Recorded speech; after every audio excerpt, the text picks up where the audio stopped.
Soon as we step on the mic, man, you notice the difference. Heavenly blessed with the melanin, baby, you know that we winning. No time for the long talk, got 120 on the clock. Wednesday, 8 through 10, all the bad vibes better stop. Cause you gotta come with that energy. Casual combos, baby, come down and just sit with me. Lil' Coco be spitting that remedy. Casual combos, baby, come down and just sit with me. You better take this shit serious. She dropping knowledge on head and it's free for the play. Tap in right now if you curious. We got the ham radio going lit every day. We go from people to family to pilots. Stay with me if you got something to say. Know it's important if we go acknowledge. Speak on the business and get out the way. What you gonna say about my mama? She winning, you rockhead. What's up, y'all? Happy Wednesday. Happy Wu-Tang Wednesday, as we do every week.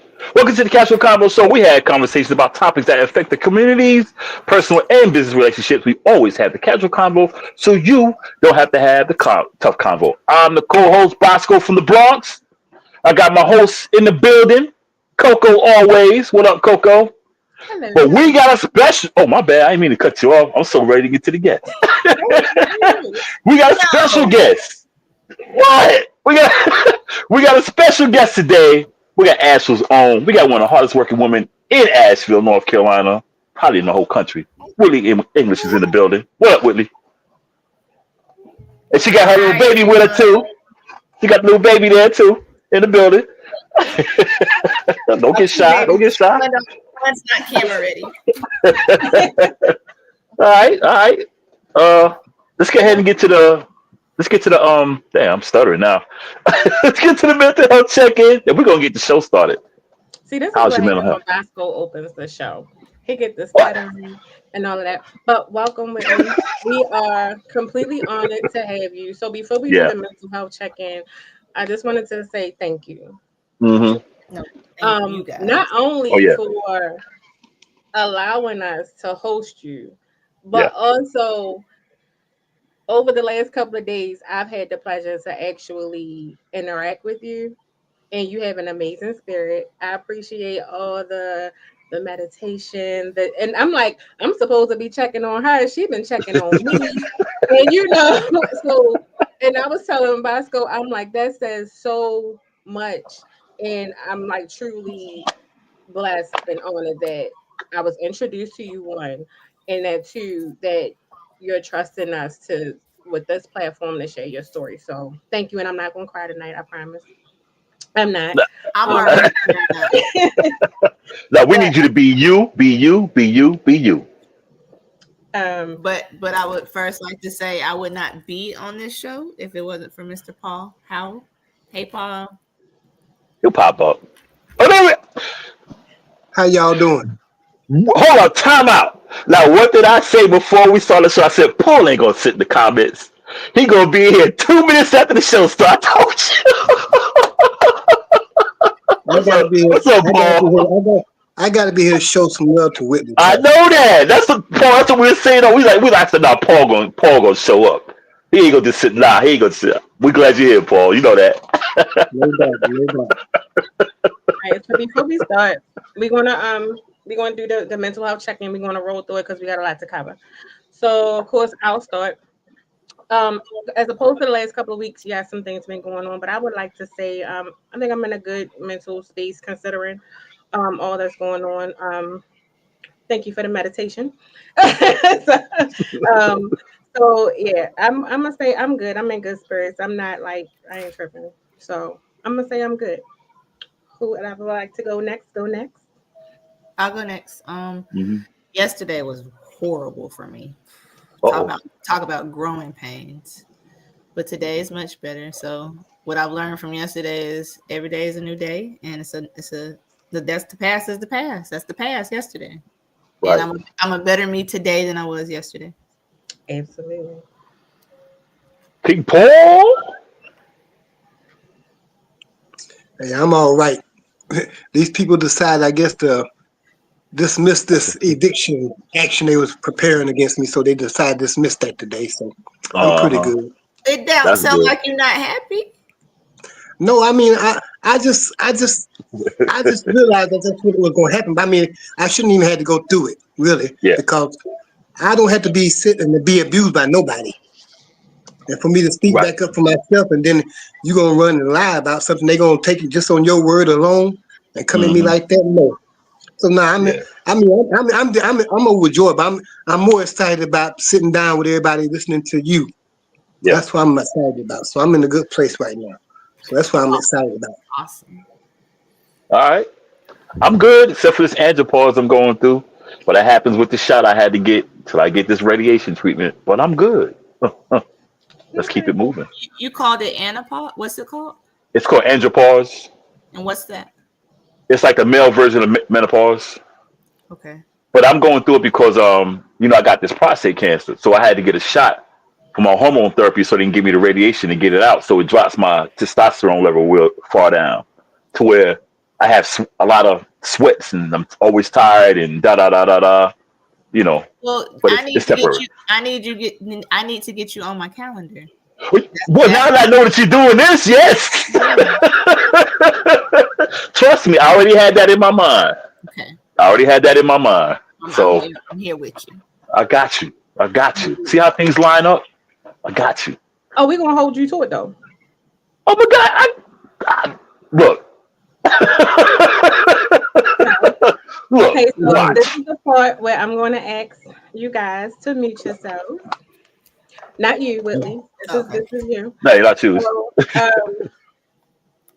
So this is where we get into you.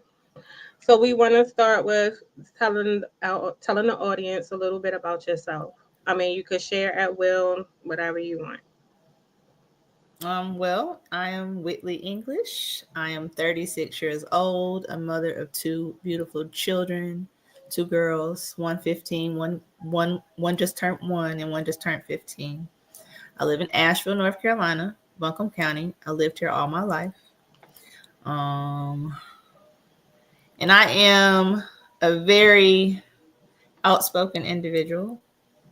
I'm a very caring person, a little bit too caring sometimes. That's where you have to learn boundaries. But I want to live my life to the fullest. I want to. I'm tired of always working so hard, like Bosco said. I am tired of working so hard, and I'm realizing I need to put some play in my life. So I need to get a little bit more social, like these days. But work is always number one, and being a mother is my number. So those are my 2 roles. Being a mother is my main focus, and taking care of myself, and then my job. Okay, that's cool. I know for a fact about the mother thing. So, Bosco, did you want to elaborate on anything that she said, or do you want to go into the next question? No? Okay. So, the next question would be, while he's on mute, we're not going to get him. Oh, my bad. I thought I was off mute. When she said she's straight up, she's outspoken, that's all I got to say. She's going to tell you like it is. Okay. So now we're going to get into a little bit of a deep part, and, we're going to transition out. So within your comfort, of course, what would you like for us to know, and those who are watching and listening to know about your experience, as far as like what brings you to the platform, what you wanted to express as far as like awareness with your experience, and maybe to inspire people that, they're not alone, and things like that, and then we can go to the next phase. Okay, I could just start anywhere, but first I'd like to say thank you guys for having this show. Thank you guys for doing this show. But like I said, I would like to thank Paul, because if it wasn't for him, I would not have been introduced to you guys. And I'm connected to Paul because of his story. Paul is a strong individual, a very caring individual. And his story is really touched me deeply. And I'm very proud of Paul from what he has been through and keeps showing up for himself. And so we have a very special connection because his background with domestic violence, him losing his mother and his sister. But I am here because I created my own business because of what happened to me, because of what they call here is intimate partner violence. Domestic violence could be with anyone, any person.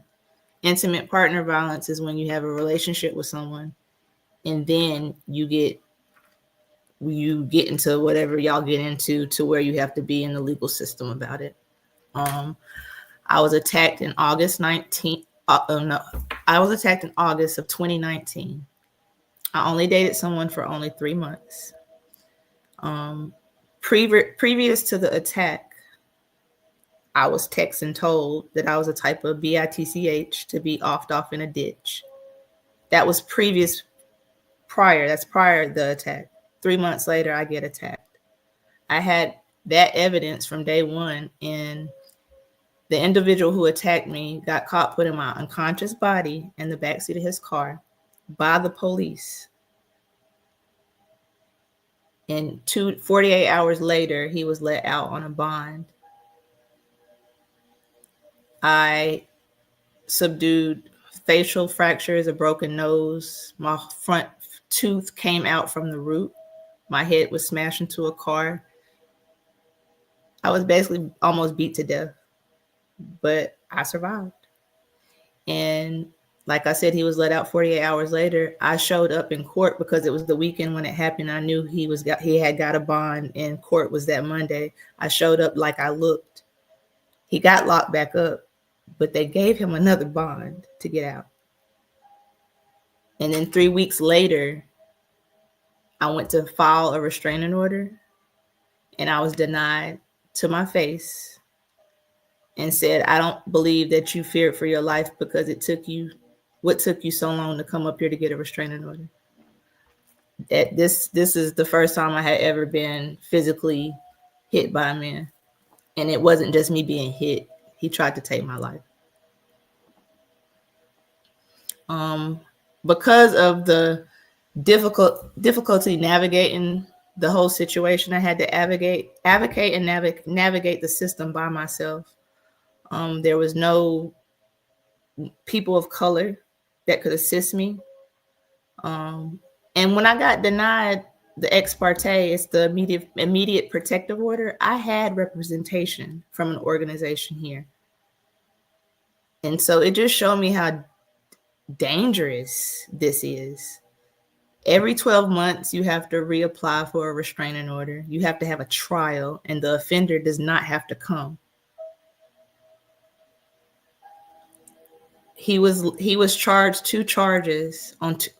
It was second-degree kidnapping and felony assault. They upped the felony. They upped the second-degree kidnapping to first-degree kidnapping. So he was let out on three bonds, up to $75,000 worth of bonds, and he was out free the whole time. I had to advocate and navigate by myself for myself. My consultation for my front tooth, if I was to get an implant, cost $9,200. And when I applied for North Carolina Victims Compensation, I was denied. It took a year to reapply.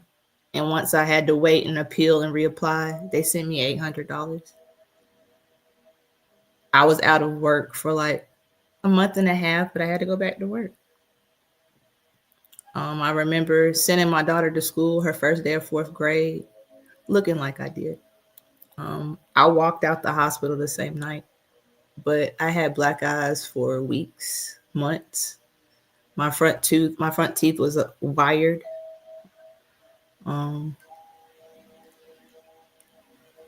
But if that hadn't happened, I wouldn't have created WNC Gems.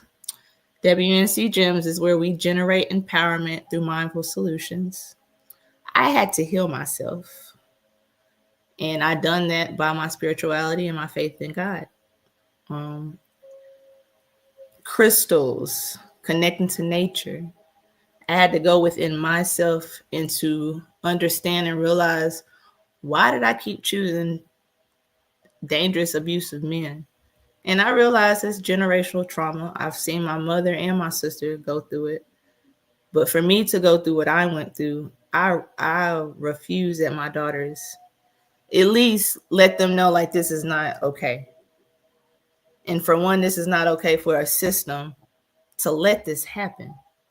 I didn't know how dangerous this individual was. And that's another thing. You got to do a background check on who you date. But I didn't know he was violent, and I didn't know he had priors. but the system here kept letting him get out on bonds, and I didn't have any support. I got counseling at an organization here, a shelter, but I was given a limited number, 8. That's what they said when court was over, 8, just 8 sessions. How can you just give somebody a limit on something like that? I look like Emmett Till. Like, I'm not going to compare myself to his story, but I consider how I looked like that. And to me, I felt like I dealt with a lot of racism, classism, sexism. It's not anger. It's just me expressing what happened to me. And when it happened to me, I'm well educated. I was a peer support specialist at the time. But because of what happened to me and the lack of support that I got, you damn right I'm gonna keep getting more certifications. I done started back school for social work. I want my own practice. But it's bigger than that. It's really bigger than that. So I created my business. I'm an LLC. I'm not a nonprofit.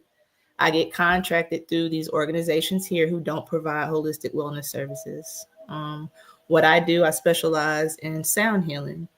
I have frosted crystal quartz bowls that I do sound baths for individuals. These bowls, these crystal bowls, the crystal is the most powerful mineral in the kingdom, the mineral kingdom. It can heal any disease in your body, And so when you work on yourself and you apply these holistic things, you heal yourself. You release that negative energy out your body and you heal your body.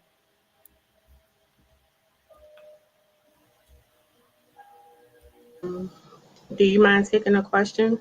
Of course. So we do have a question from the audience is, what are the courts doing now?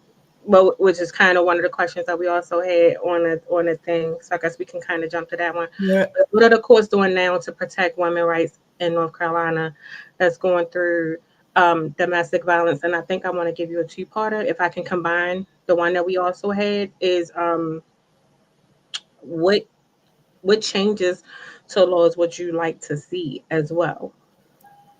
Well, I was told they did the police in the justice system because he got caught doing what he done to me. So I was considered a witness for the state. So if I hadn't showed up and advocated for myself, he would have got away with it.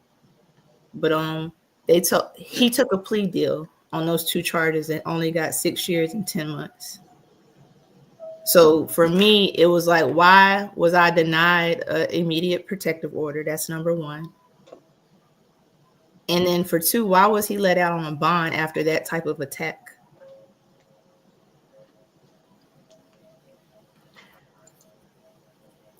I think I'm gonna go back to something that you said that I think is really significant. I want to kind of highlight it. I haven't experienced it to the detriment that you had, but I think, like myself, I mean, I've been vocal about it up here as well. And we oftentimes we hear like a lot of women and men say, it would never, I would never, or it won't be me, couldn't be me. It can be. I mean, not saying I hope it not be, but when you meet people, you don't know. And a lot of times, like you said, you gotta really investigate who you be with and kind of like, you know. But you never know. You could be with someone for some years. Because mine had been like 5 years into the relationship. So it's like you never know what a person is liable to do or what will happen, like if you try to leave or do anything like that. So I think that was important that you, like when you said it, like kind of you do gotta vet out who you be with. And even if you vet them, you still gotta be careful, but never say what can and won't happen and not judge. So I think the support should be there in situations like this, and it's kind of disheartening, like how they handle your case is like, I don't like that. I don't like that at all. But another question on that was, how has your experience like affected you like after that ongoing, like leading up into, because a lot of people don't understand, like it's not just something like some people, I know you and I have had conversations like, oh, well, people think you're supposed to just get over it, or after a certain period of time you do.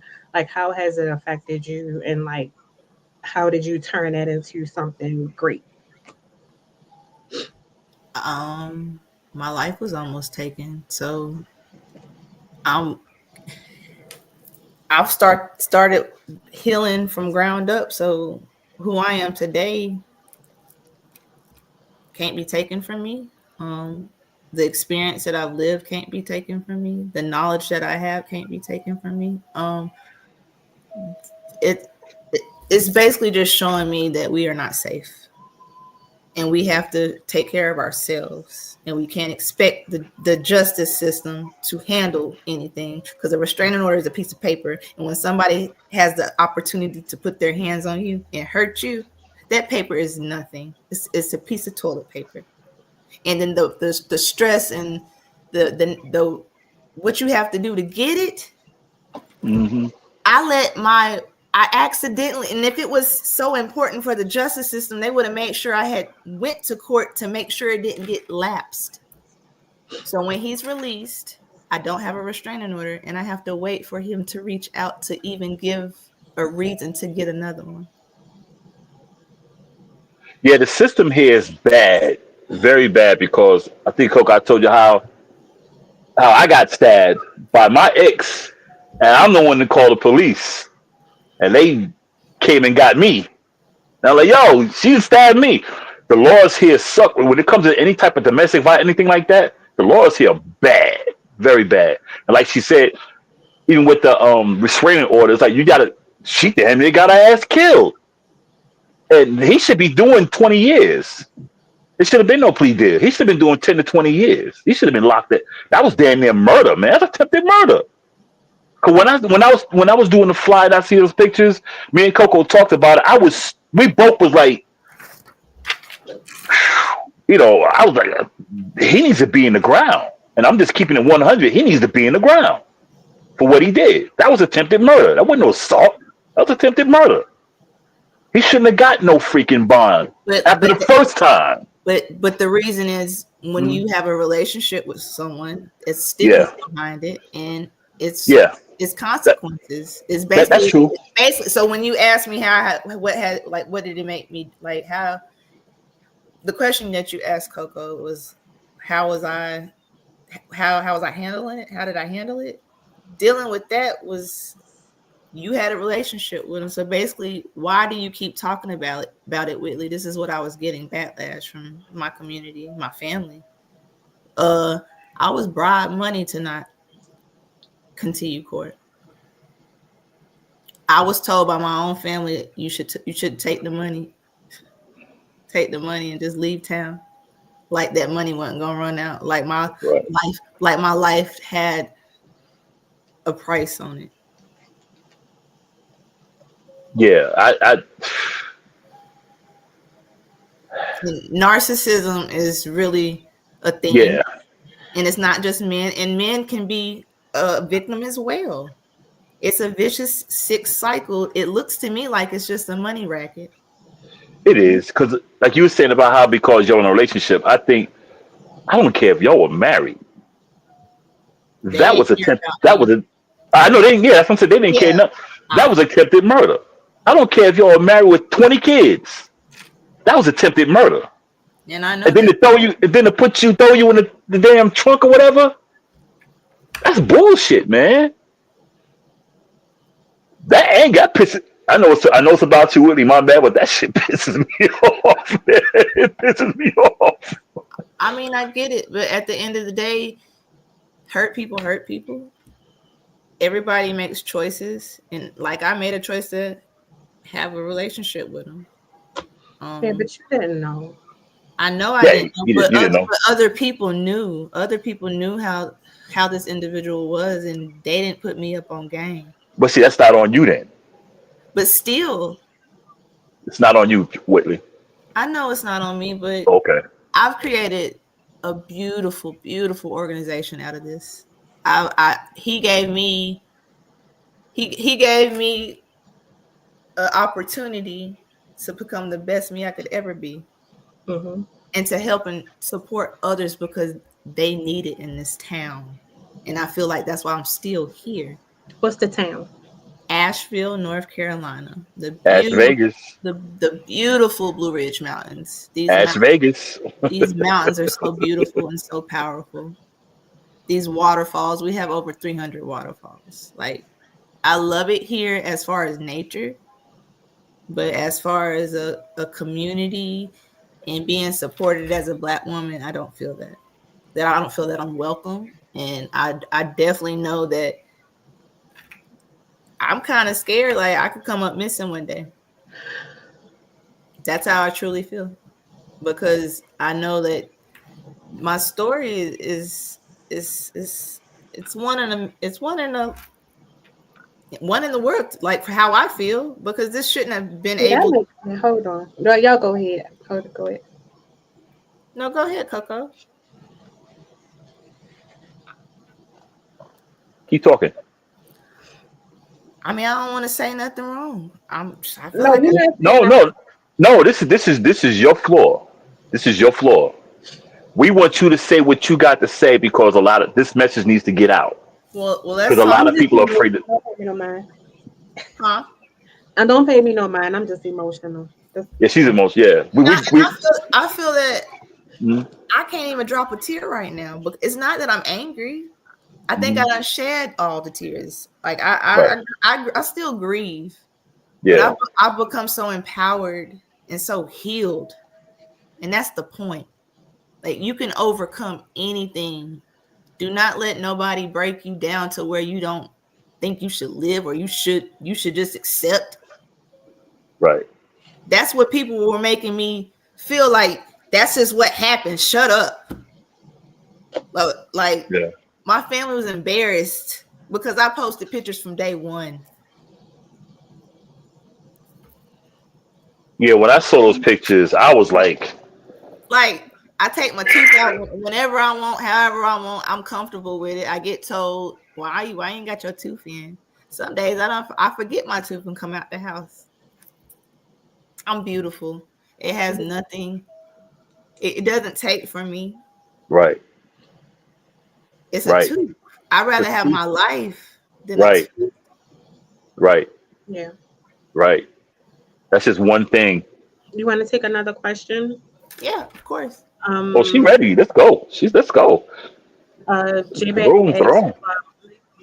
Ms. Whitley, what advice do you have to these young girls that's going through the same thing with domestic violence?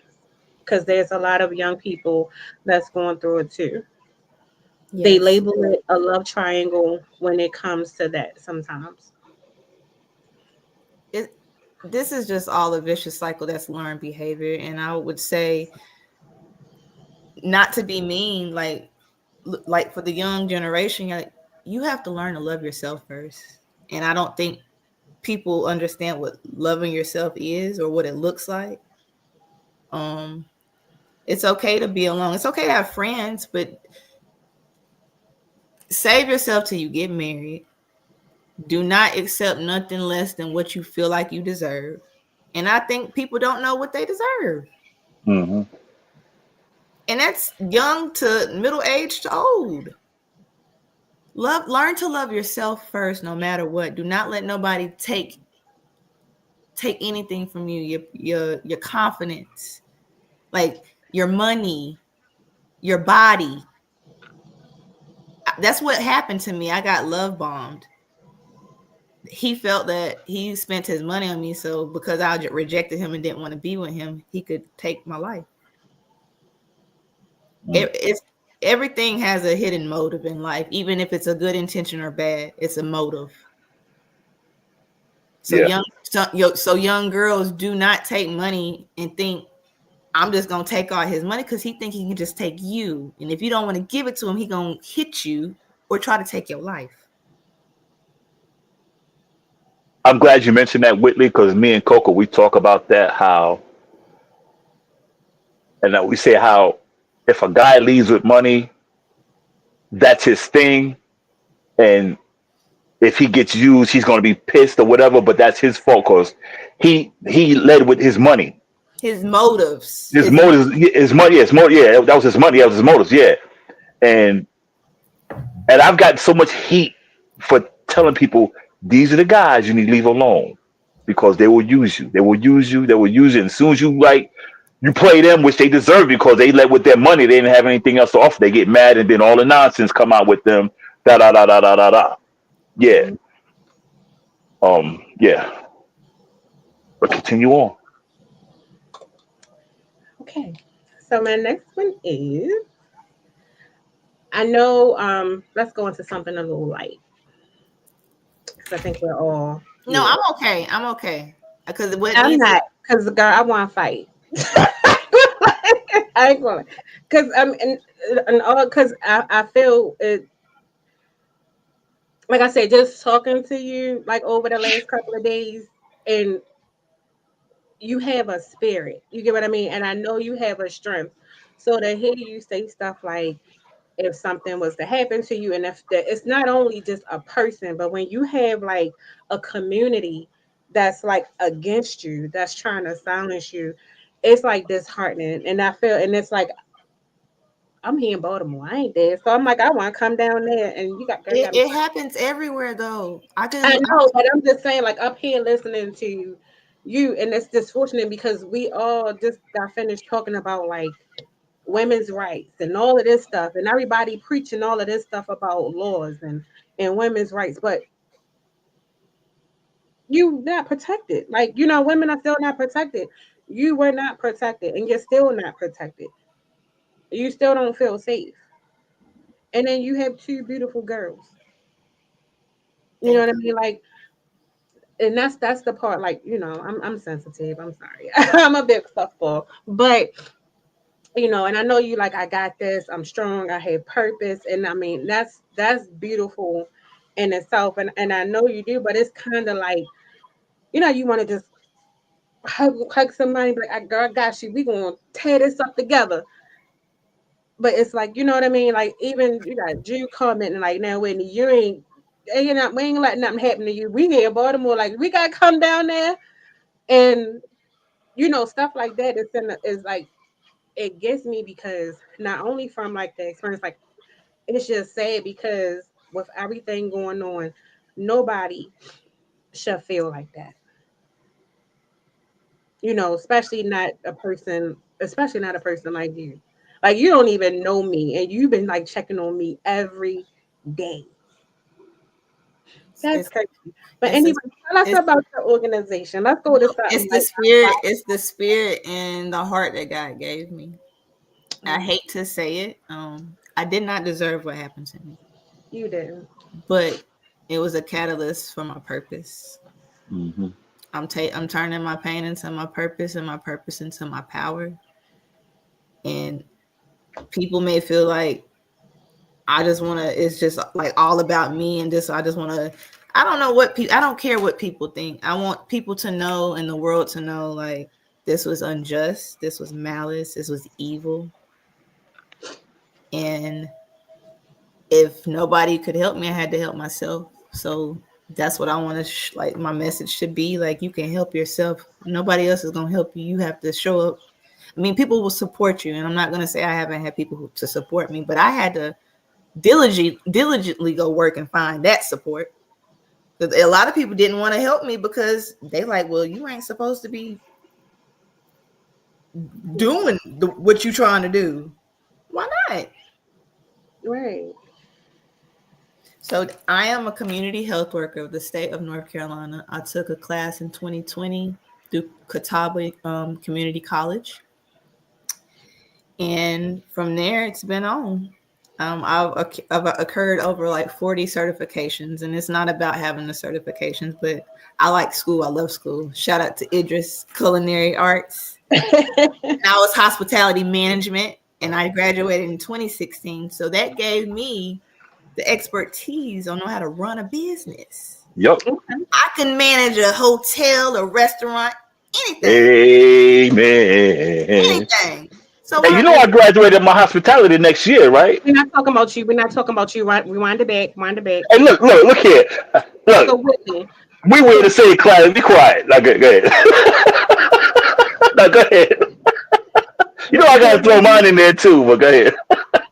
when you okay, now I know part of what you do in your organization is holistic healing.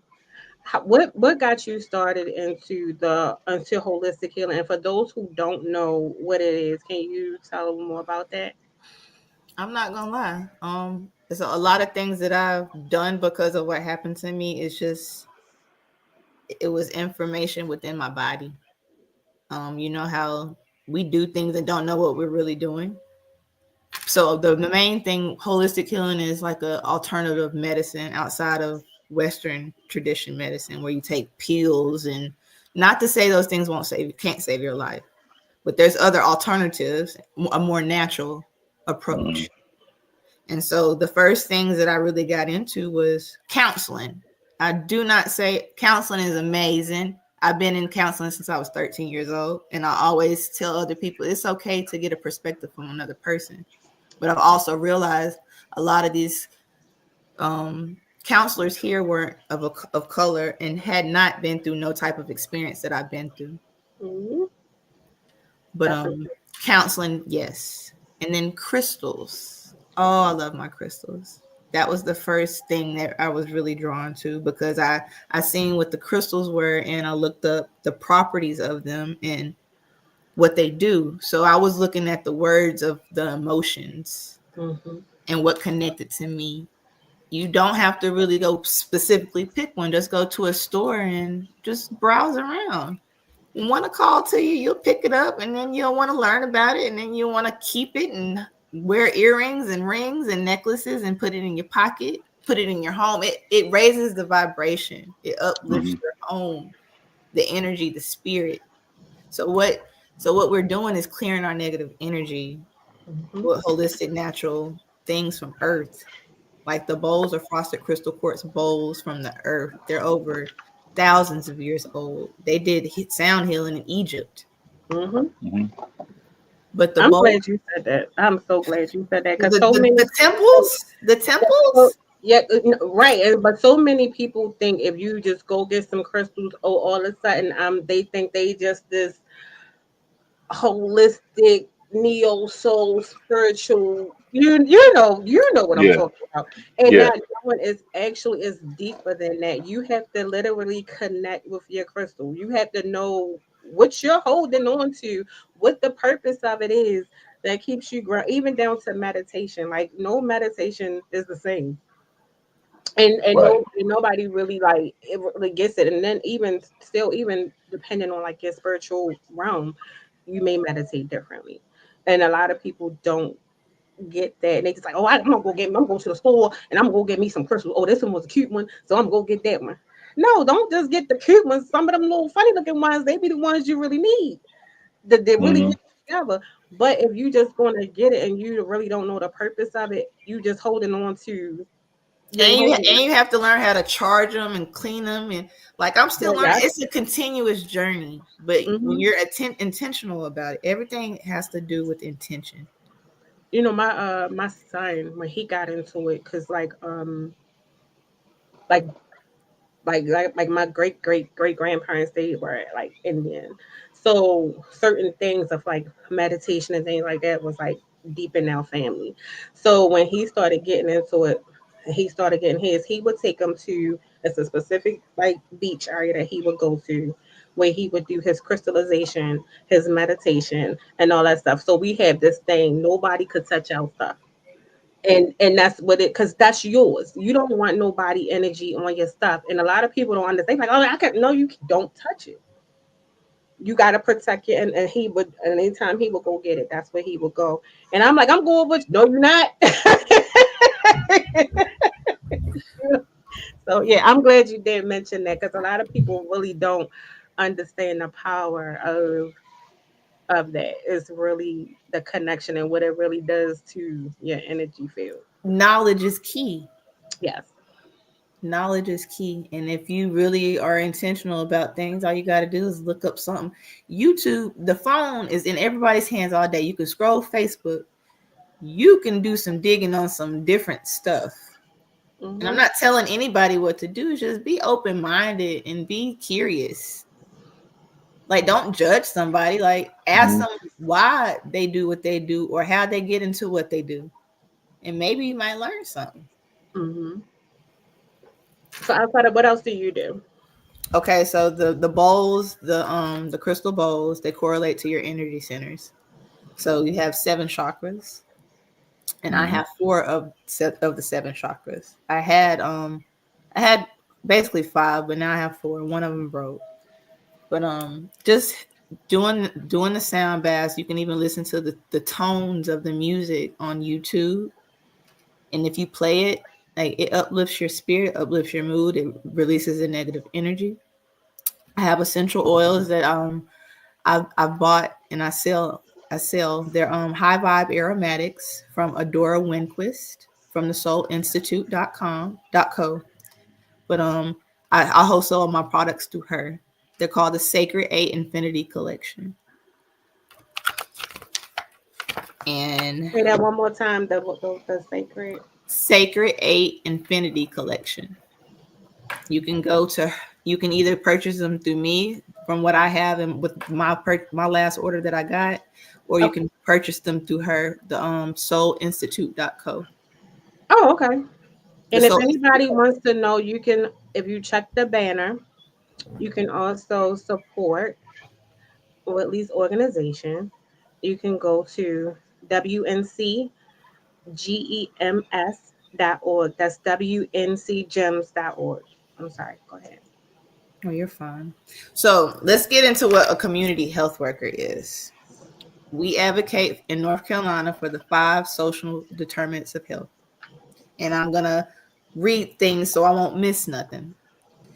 Okay. So the first social determinant is economic stability. And that's where we get with that money situation with dealing in relationships with men. Like, we don't have to do that. We can figure out how to be stable and make our own. So education, access, and quality. Healthcare access and quality. Neighborhood and built environment, and social and community context. So I don't just advocate about domestic violence. Basically, I advocate for all impoverished communities. I've lived in public housing my entire life here in Nashville. I just moved out of public housing after living in public housing for 36 years. So I am the first voucher recipient. I'm still on government assistance, but it's okay. It's stepping stones. Section 8, I am the first person to use a voucher in this brand new built community. So look at God. Can you port your voucher? Can you port your voucher? Like, do y'all have it where so you can port like to different like states or different areas? I know it's probably a headache of a process, but yes, you can, and I would love to do that. But I was told, Whitley, don't say you're gonna use a voucher. You ain't gonna need it, but you gotta. It's not as difficult, We'll talk because that's part of. We'll talk. Okay, it's like having a plan, plan A, plan B, plan C. Like having things aligned. But yes, I would love to not have to have one, but you have to start somewhere. Right. Give her here. My baby don't feel good. Y'all gotta be a mama. Bring me my baby, please, because I know she getting on your nerves. No, keep your keep your voucher for as long as you can have it for affordable housing. It's a blessing. It's really a blessing. But I was just saying, if you really wanted to take that leap and import it, you can always you can import it their ways. It's not. I know the process is a little. The wait time, depending on where you port to and how they do their process, but you can do it. Well, yes, that's definitely an option. Yeah. Okay. It's going great. So we done got lost. We done went off. So I was talking about a community health worker, the 5 social determinants of health. Yeah. And it's not that I just don't advocate about domestic violence and intimate partner violence. Last year, I was a testifier for the Poor People's Campaign. A lot of people don't know what the Poor People's Campaign is. It's a movement that Martin Luther King started. In the same year he started it, he was murdered, assassin. and nothing was done with it until 2018. 2018, and that Martin Luther King started it. So 60 years ago. I'm a big advocate of the Poor People's Campaign. I was a testifier. I was able to share my story about how I was not given health access and quality. Any of the 5 social determinants of health, I was not really given. But it's about advocacy. And I've learned through this journey, it's all about policy and law. And if those things don't get addressed and changed and revisited, everything's still going to stay the same. Mm-hmm.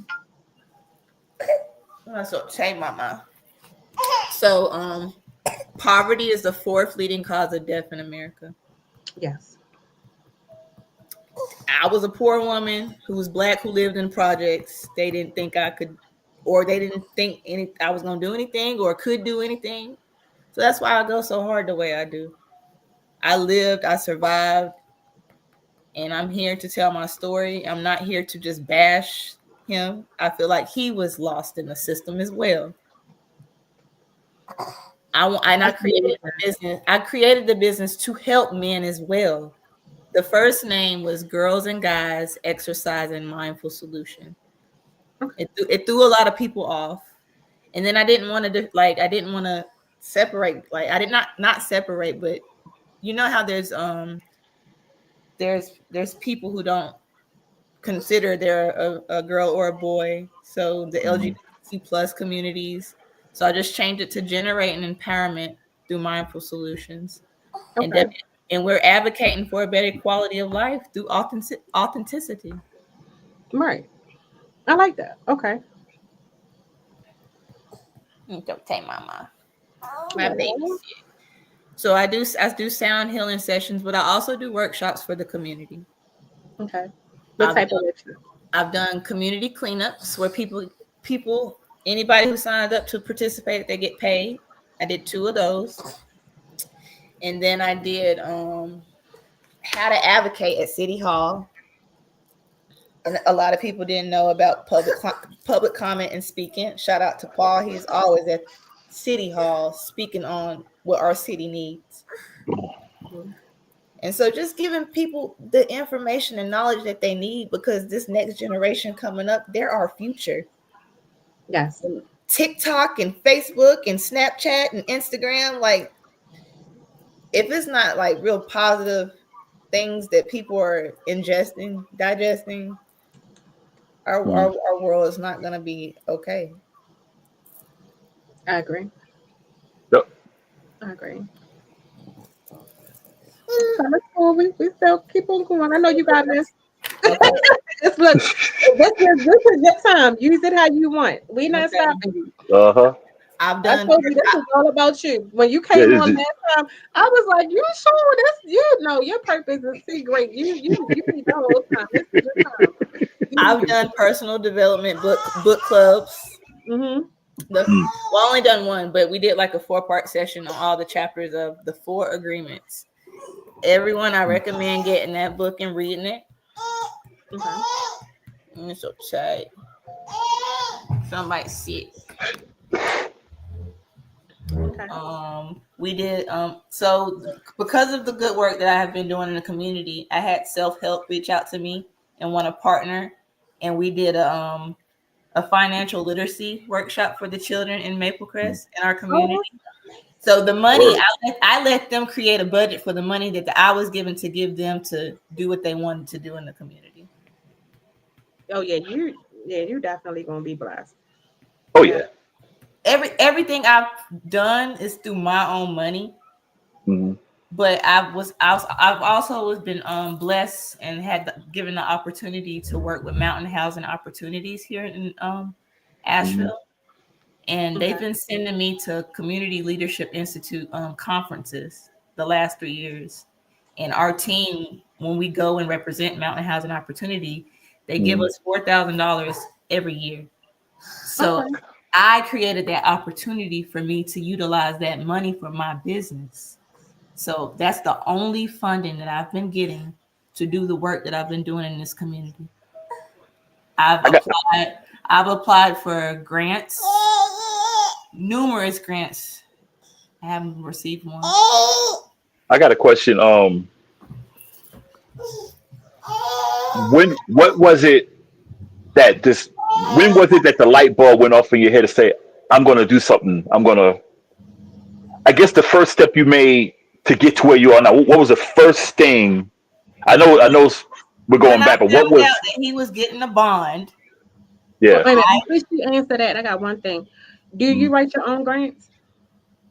I mean, I can't. I'm doing so much. It's only me.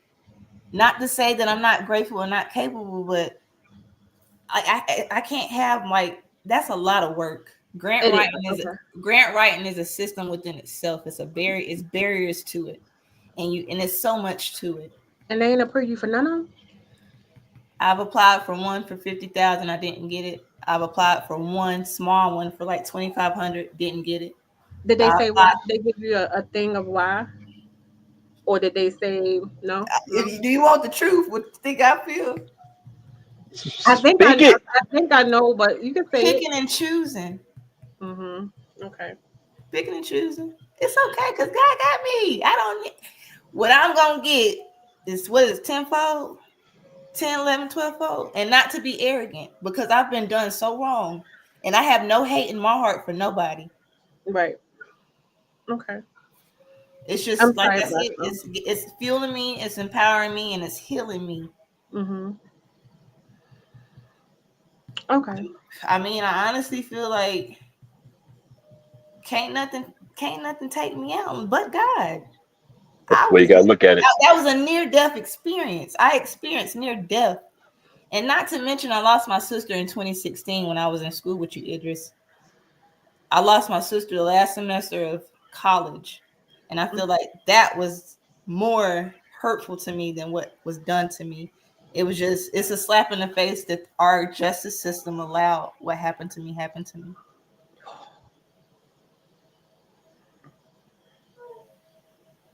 Okay. I'm sorry, Bosco. Go back to your question. I was just curious. Oh, no, you good. No, I was just saying like when I hear stuff like that, my wheels get to turning, and I'm trying to think of like resources that maybe I can try to look into to see if it's anything that I know I'm not there, but maybe see if I can reach out to anybody that maybe even though the people not there, that maybe can help. No, it's straight. No, I was just asking when was it like when you said, "Look, I'm going to start this, and then I'm going to do this." Like, what was the first? The first thing is me going up and showing up for myself. That's the first thing people need to do. Okay. I mean, it's dangerous as well. No, I mean, but what made you? I mean, I know what you got. I mean, but what made you to go in that direction instead of doing something the opposite? Like, what made you decide to do the wellness and stuff? What was it? Like, for instance, like when I was telling him about my little situation, like it was like one day I was like, this.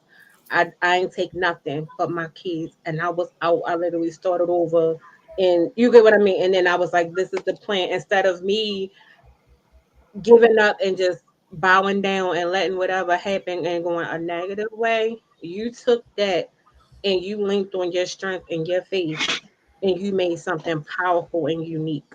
So, what was that light, or when did you get that message to say,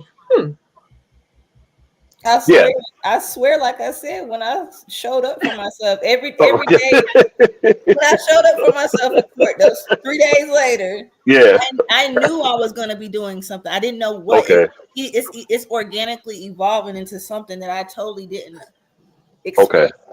But I knew it was gonna be successful because anything I put my mind to, I'm gonna get it done. So this is bigger than just me and my situation. This is for the world. Word. This happened any city, state, country. Word. All right. You ain't gotcha. That was you're right about that. That was a statement in itself. That was a statement in itself. What else I got? I ain't gonna cry no more, Whitley. You got me up here crying. You just releasing. That's all. Did we talk about resources that were available to you? Did you feel okay? Not to go backwards. I'm sorry. No, because that's important. Did you feel like I know you? I probably know the answer, but just we're trying to go with the thing. So, did you feel like it's a two-part question? What resources were there for you when you went through this? And if not, what resources do you feel like should have been there, or would you like to see put in place for someone that's going to experience that? I know, of course, your organization, but like outside of your organization, what other resources do you think or would you like to see? Well, there's one shelter here, and there's limited space, and I don't think it's equipped to handle the domestic violence that goes on here. I think there should be it should be more shelters, or it should be like an apartment complex, a couple of them. I agree. Just for domestic violence. I agree. And that's not just for women, for men too. Anybody who it needs to be a 24-hour support system, organization, shelter. And not to say we don't have one, but it needs to be more. Yeah. You know something, Willie? I'm glad you said that, because I drive around even now and I see so many people out here on the street. And I know some of them went through abuse and had nowhere to go. And it's like, like Coco, you see, if you come here, they're building a whole bunch of freaking hotels and all this other stuff. And there's really no resources for people, the regular people. People don't matter. People don't matter here. No, they don't matter. I mean, the humanity about people, because it's things happening, it's things being done, it's things is rolling and moving. Mm-hmm. But every day I'm riding around seeing the hurt, the homeless, like it's terrible. It's too much money in the world for us to live like we're living. Yeah. You think that's why people don't? I know I'm about to ask. Probably it's going to seem like a dumb question, but I'm going to ask. No questions. No, I mean, because I kind of know the answer to it. Like, but I just want to, just for conversational purposes, do you feel like that's the reason why a lot of people don't speak up? Is because they don't feel like, one, there are no safe spaces to go. Like, for instance, when you say there's one shelter there, like I know here in Baltimore, there may be a couple, right? But at the same time, some people may feel like some people in those situations may not feel safe because they're easily accessible, if that makes sense, or they're not protected within. I've been told that it's safer for people to let their homes go. Yes. And that is not okay. Mm-hmm. So it's just a public health crisis at the end of the day. True. Like domestic violence, intimate partner violence, violence against women is a public health crisis. And people don't have to put their hands on you to make it violence. Mm-mm. Yeah, it's crazy. It's also additional effects that go along with it, because you got the physical piece and you also had a mental piece. Like that's trauma. And people have to deal with that. And I think the resources are not there. Like, you honestly, this shit happened before us, our generation. Mm-hmm. It's been happening. That's why it's the way it is. True.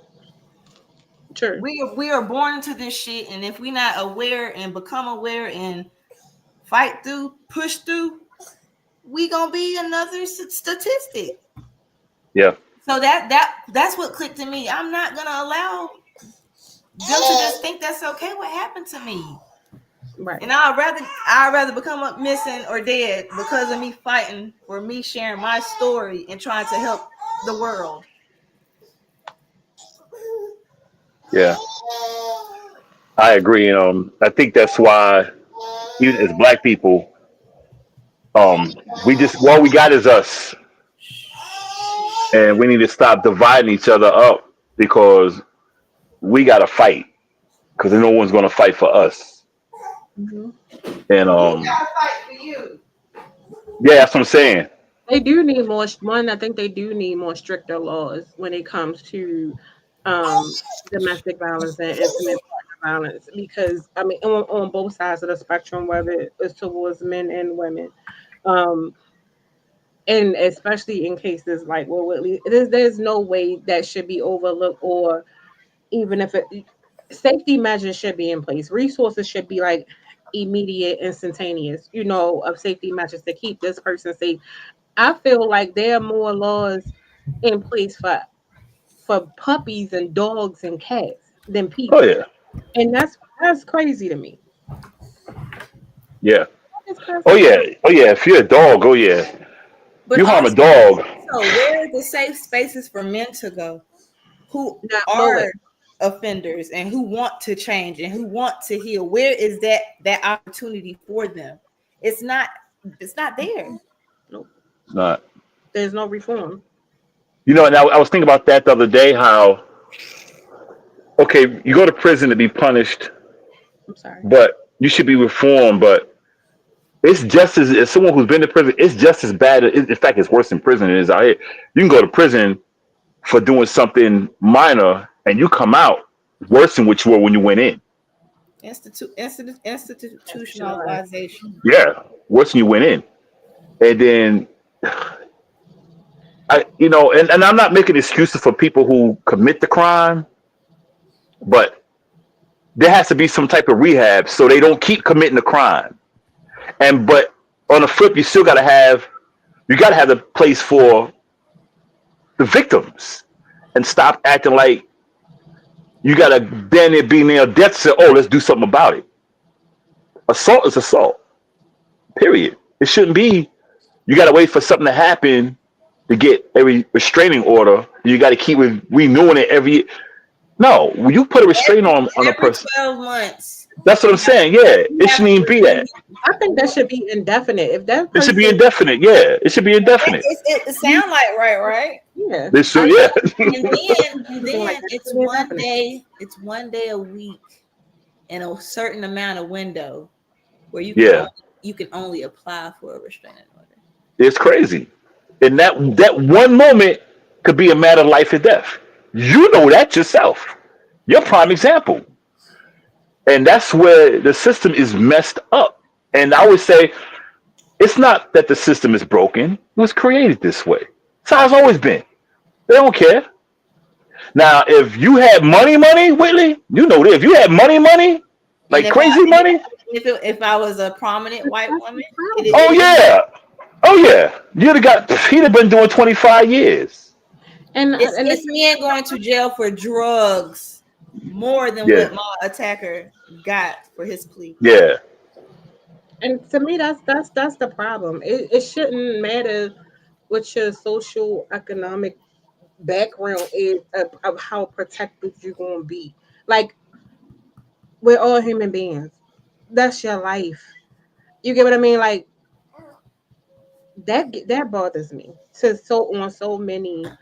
On so many levels. Like, it creates outrage for me. I'm gonna just say that, and that's the best way I can put it. And my comments are going to be extremely like biased to that, because it always sound, not saying that to anybody up here, but it's always idiotic that is that way, and nobody's life has value over someone else's. Well, we got to get people like us at those podiums. Got to get people like us to learn how to vote, to learn our governments, our local governments. Law, and to like how you do and how Paul do, to advocate and go to like the city halls and say we want some stricter laws, like how how people used to do back in the day when they wanted change. They stood for something. But back in the day, we was more together too. Now it's silos. Yeah. And keeping up with whatever they want to keep up with. I'm for all people. I'm for what's right, and what's right is right. What's wrong is wrong. Yeah. It's crazy, man. It's it's frustrating because I don't know. I don't know what to say, man. It can't be more black and white than that. I mean, it's our judicial system is messed up. What's the way it's built? It's just get with the voting. I find with our people, we're so pessimistic about everything to where we don't want to read. We don't want to investigate. We don't want to research. We just go by what we see. No, no, no, no. And when you say no and you try to present proof to the person, rather than say, okay, I got you. No, but what about this? Da, da, da, da, da. No, I just proved it to you, man. And you won't acknowledge it. You jump into something else. Deflect. It's like the same thing I say. Now, I didn't want to mention Trump, but never mind. We'll move on from him, that knucklehead. But yeah, I don't. Yeah, I don't want to turn it into that. No. That's a perfect huge problem. But what he's putting in place is going to make it even harder because he's taking a lot of things away. Because right now, and when we talked about like how you mentioned like housing and things that you're advocating for and things that she's fighting for, he's literally getting ready to strip everybody up. Medicaid, SNAP benefits. That's not just going to hit one state. That's going to hit us as a country. These are things that people literally need to, like, come on now, what? And then not only that, a lot of people like, oh, people need to go out and get jobs. It doesn't affect, it affects people. Like I said, not being you talked before. I work for FQHC, so that could be my job. You feel me? Because when you start cutting that type of stuff, people who work in these systems that process these things, that render services under those grants and under those funds, their jobs are on the line. Our jobs are on the line. So it's going to add to the unemployment rate. It's going to add to a lot. We're going to be living in the purge. Yeah. Hold on. Jude said the system was set up. The system was set up to fail us. Money doesn't matter. You got to take matters into your own hands. Sad to say, move to a stand your ground state and do just that. Go back home. That's how the rich women do it. Like you said, hide a crime TV university and learn all the laws and stuff. Yeah. Yeah. Because I'm always learning the laws. And it's actually like Jude and I, we were talking about it earlier. Like it come out, we talk every day, but still like and even watching, like, I do watch a lot of crime shows and law shows and court shows. Who's going to court? And like a lot of the high profile cases are domestic violence cases. It's like skyrocketing, and partly because one, emotional, and most of it is over loss of job, feelings, or something like what you described with Lila. You know what I mean? It's just all over the place, and you be like, what in the world? But a lot of these women, they shooting first and dealing with it in court. Yeah. And that's another thing I've seen. Like I've had friends in relationships, and I'm like, you can give your advice, but they have to be the ones who want to get out of it and want to change. Sure. You can't like what they say. You can take the horse to water, but you can't make it drink. Can't make it drink. Yeah, I think a lot of people have that mentality of it won't be me. Because I hear that. Or he loves me and I'm doing this for my family. That's not love. And I'm not being judgmental. I'm being just honest. That's not love. No. Oh no, I was one of them. Stayed longer than what I was supposed to, thinking, oh, I'm gonna keep the family. So that was, And one day I had to be like, no, this ain't it. And then sometimes your family will be like, all right, we done tried and tried and tried. You got to be done. And that was the part that it was like, you done now? Yeah, I'm fine. You see me? Like, done.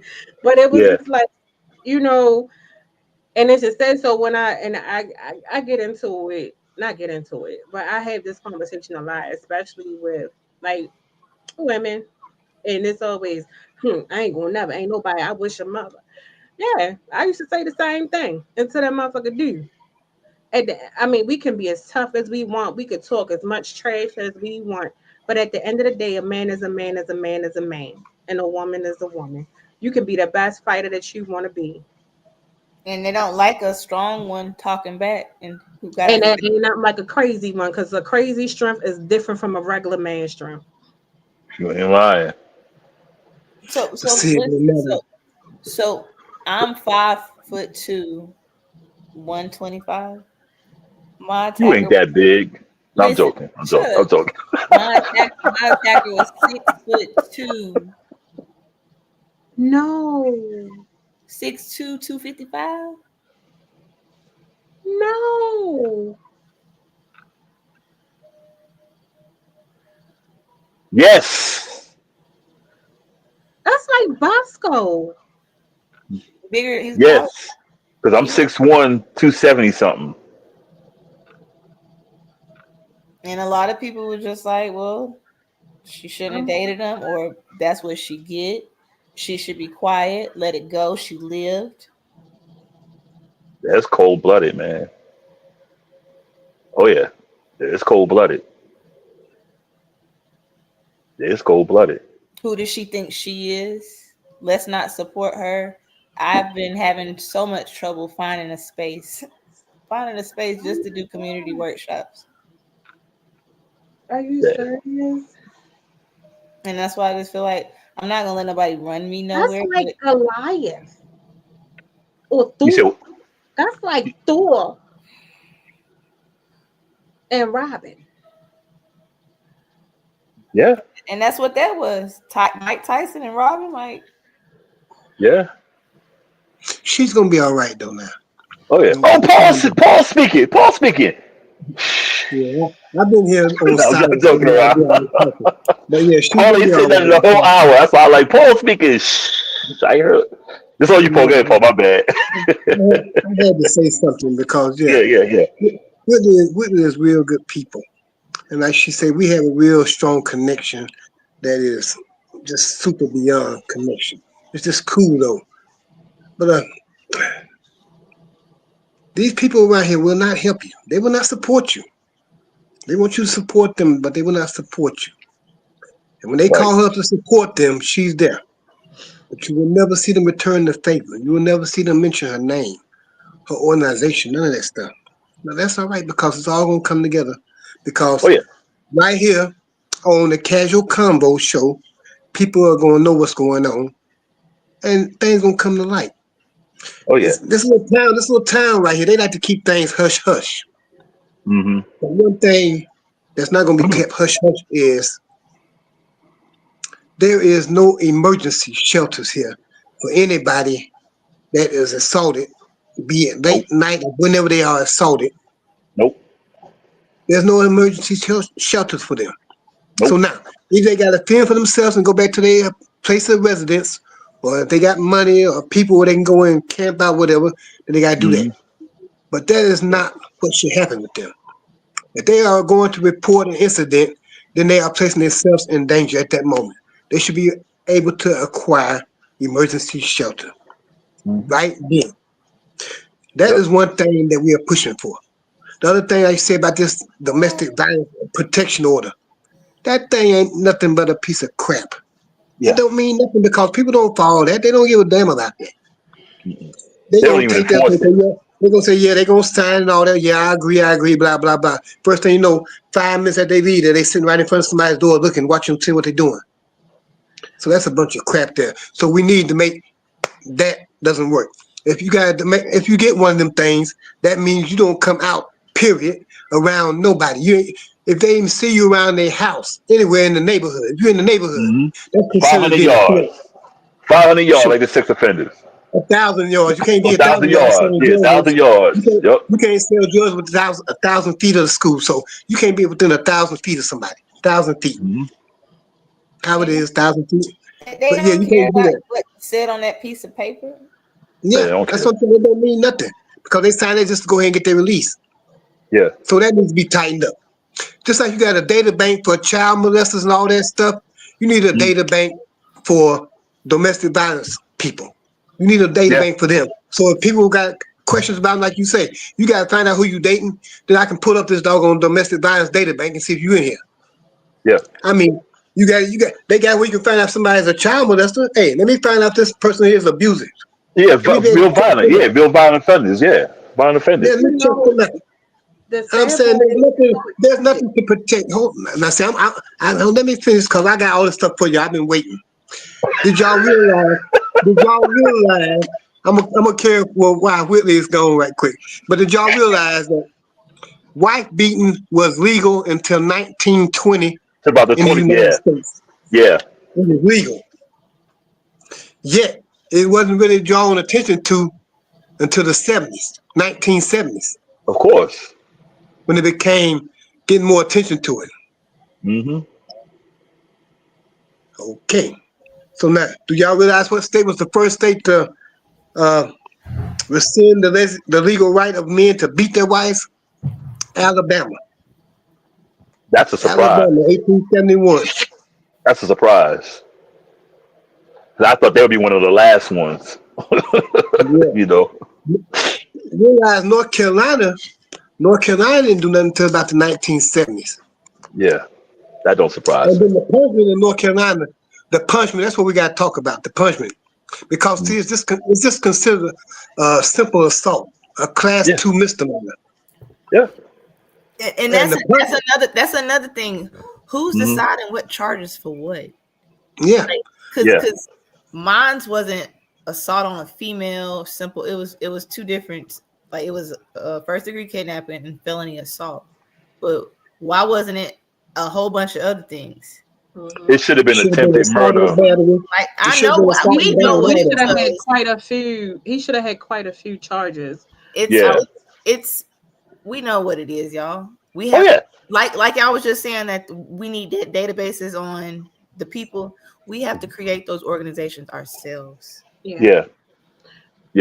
But the sad part is a lot of times, even I was gonna say a lot of people don't even see it. It's like normalized behavior. For instance, like just dating now. I could say, like, let's say if I met Bosco, right, and me and Bosco we exchanged numbers and we had a conversation. I might say, hey, have you ever hit a woman, or in your past, present, whatever? And he go, no, I don't hit women.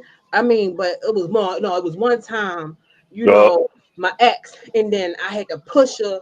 And she did something, I smacked her, but that was only just that one time. Well, like when people get charged, it's public information. So women do background checks on these men, if that's the case.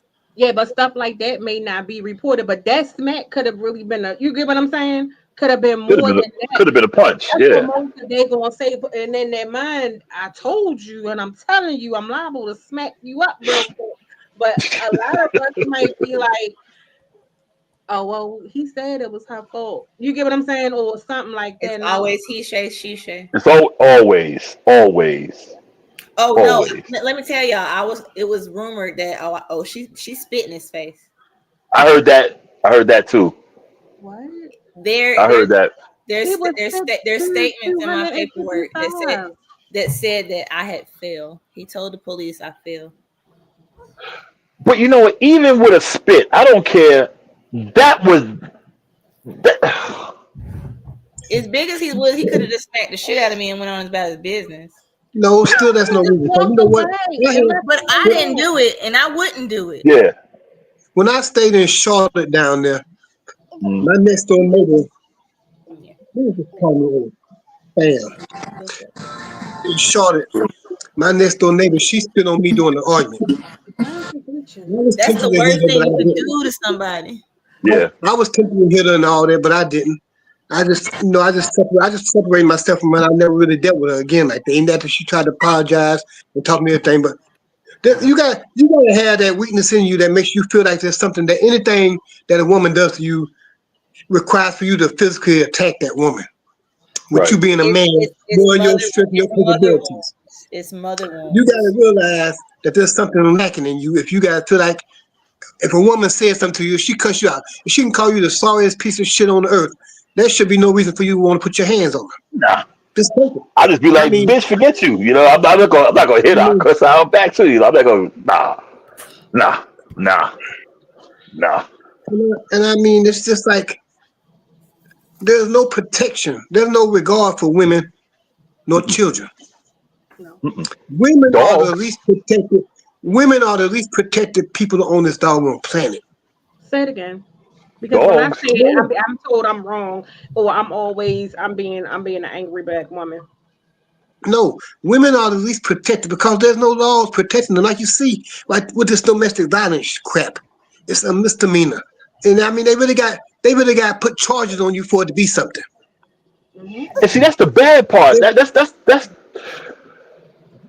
I don't understand that because like you go to court, you see the pictures, that right there, but nah, we gotta lock this fool up. We gotta lock this guy up. He can't be back on the street.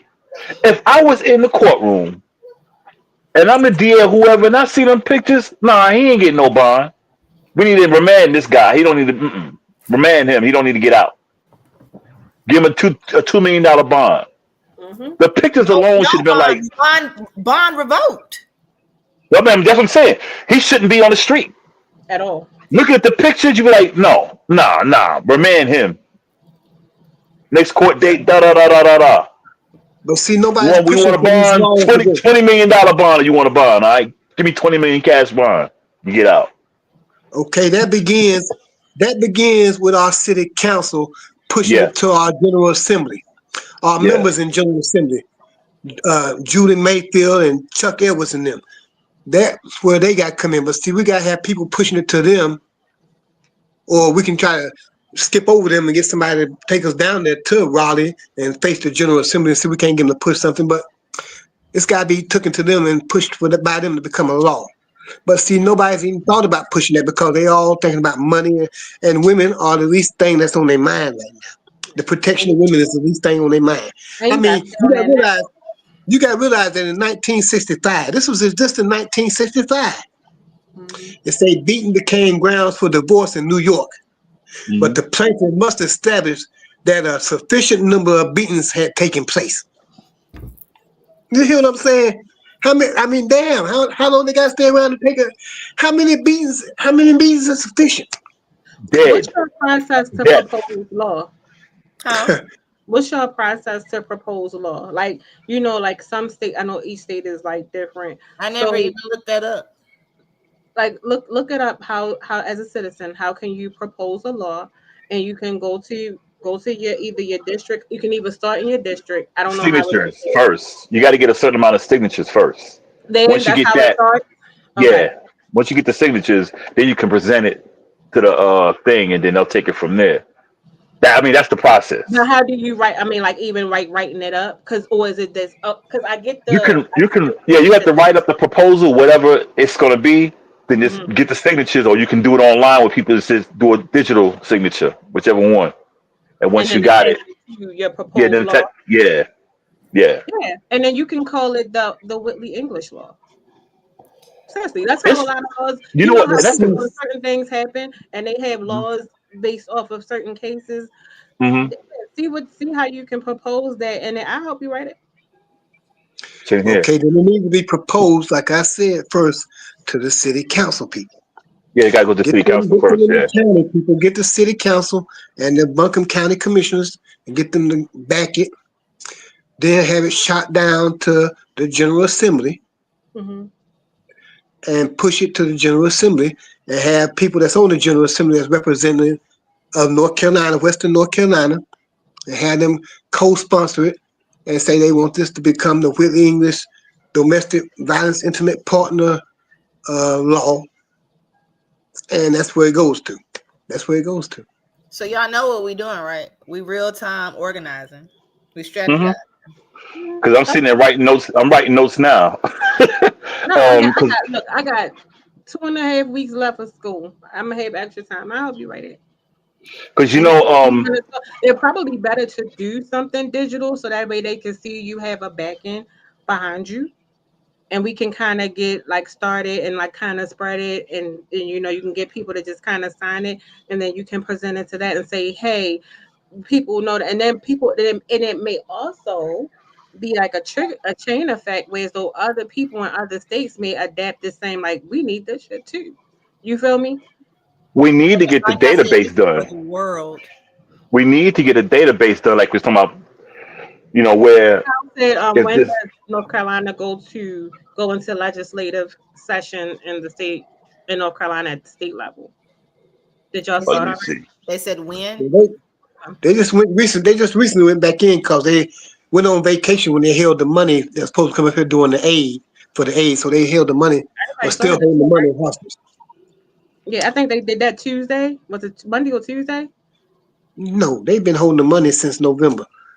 When did we go to Raleigh, Whitley? That was like November, Okay, December. No, yeah. but So a they've been bunch of states just do something like recently for us legislation. yeah, that right there.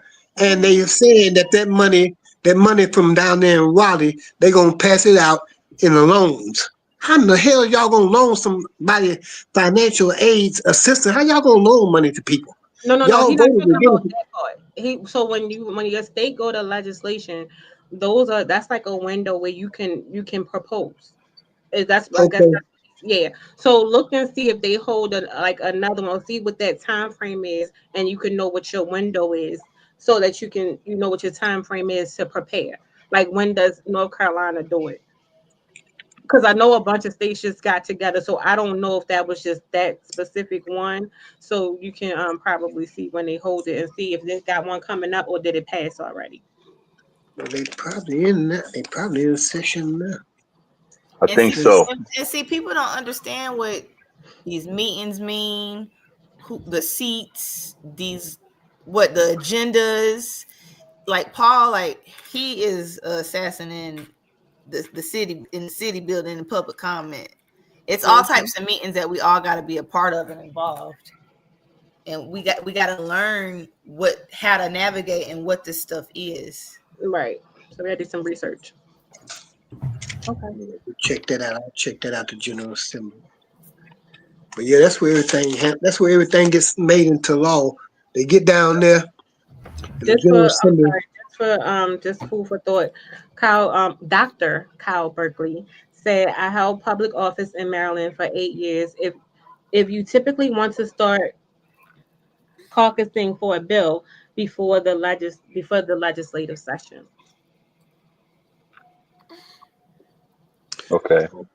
So now, see, they just came back in. Like I said, they just came back in from their long ass vacation. So they got to get ready to go back out. Damn. Or just find out when do they go in session. Yeah, I had to pull that up on my. So once you find that out, then we can, figure that out. But I think that would be a good start, because that's crazy. You shouldn't fit.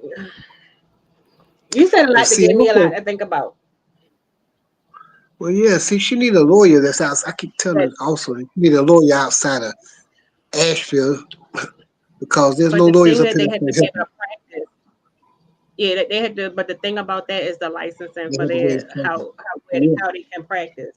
So even if a yeah, person wants to pick it up, they have to be able to practice in that law. state, in And that state. Y'all want to know how real it is?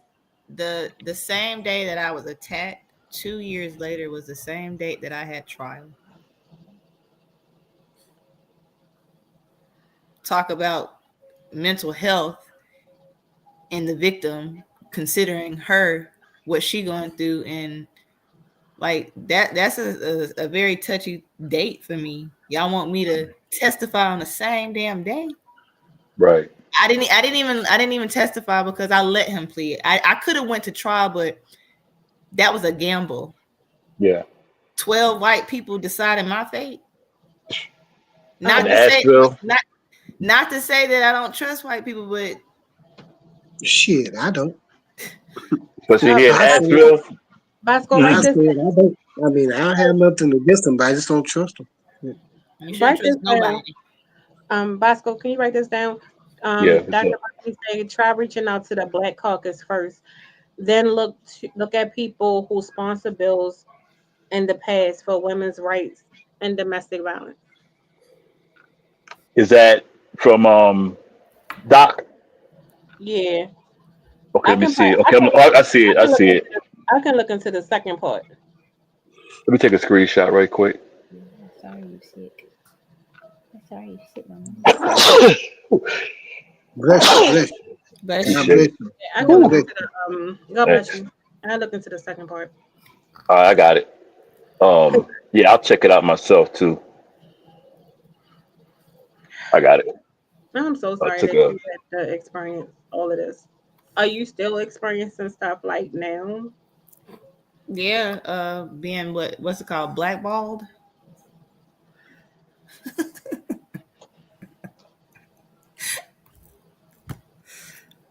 Really? I'm sorry. Are you serious? It's okay though, because It's not. it's not happening to me, it's happening for me. Everything is happening for me. I'm not taking nothing personal. I always do my best. It's hard for me not to make assumptions though. But being impeccable with my word. So those were the 4 agreements. Be impeccable with your word. Always do your best. Don't make assumptions. And what else? Always do your best. Be impeccable. And it's another one. It's a 4th one. I think I said it. Help me out, Ham Radio. Don't take things personally. That's a hard one for me. Yeah. I'm working on it every day. But if we can change our belief system to those 4 beliefs within us honoring ourselves and what we have to deal with daily, Yeah. Can you let Bosco back in? it's a different perspective of how to look at things. It's always about how we look at things. Mm-hmm. Because I could have looked at that like I deserve that. I mean, it's hard to not take things personally. I think, and I think that's just a human trait. And I think a lot of times we try to maneuver like we don't have human reaction and human emotion. And it's okay to have human emotion and to have human moments. And but just not to lose ourselves in those moments. And like when you spoke on like therapy and things like that, that's when we lean on those resources um and outlets in those moments, but never lose that. And I think that that just keeps us our sense of humanity, keeps us to move forward and push forward. So never lose that or feel like don't My lose it. therapy is helping people. That is my therapy. I never, like we discussed at our event the other day. I never had nobody as far as therapy. So my therapy is for me helping people. It's never too late. That is my therapy, though. My therapy, I get my therapy and my greatest joy in helping others. Especially when I see somebody being mistreated and done wrong, and I know they kept caught hell and they going about things the right way. I don't like that. I don't like seeing people being abused. So that's my therapy. This might not be understandable for other people because, I mean, like I said, I grew up in a different time where I approached things and had things thrown at me in a different manner, and I had to reflect on that in a different way. So my way of doing things may be hard for you younger folks to understand. But understand it's still the same way that y'all handle things now, but it's just a older version of it, and I guess you could say an original, genuine version of the way y'all handle things now. You hear what I'm saying? Mhm. If I'm here in your corner, if I'm here in your corner, I'm here in your corner. I'm for you.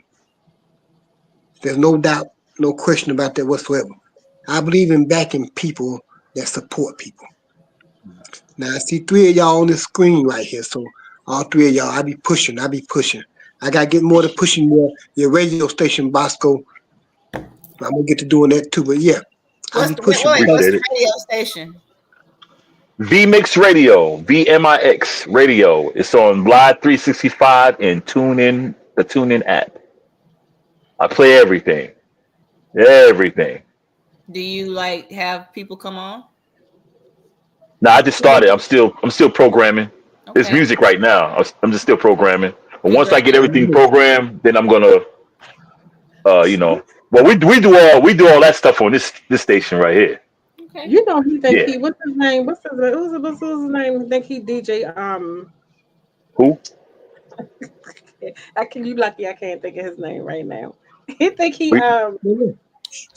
he think So he now, What's that man's name? Damn. What are you talking about? I don't know. I was getting ready to say something sarcastic.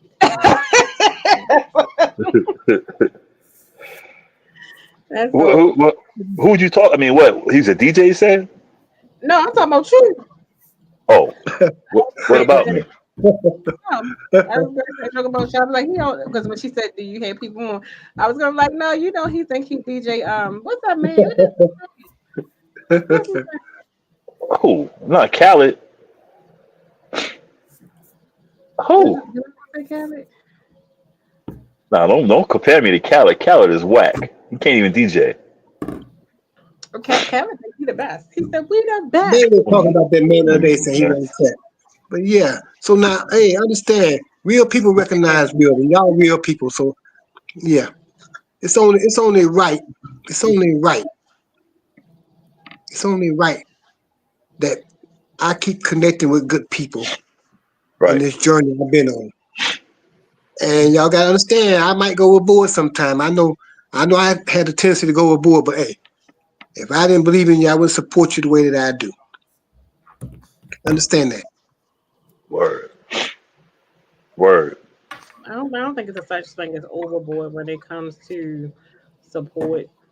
Yes, it is. Yes, it is, because you gotta realize I get carried away. I'm gonna tell you about me. I get carried away. So yes, it's overboard because I can be overbearing.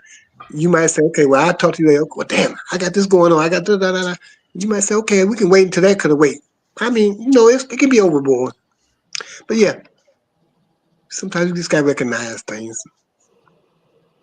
But yes, I just love the casual combo show though. It's become a major part of my Wednesday nights. Not DJ Scratch and Sniff. There, Jude. DJ Scratch and Sniff. There you go. Oh man, she better stop. Jew better be quiet. Jew better be quiet before I put that picture on the internet. No.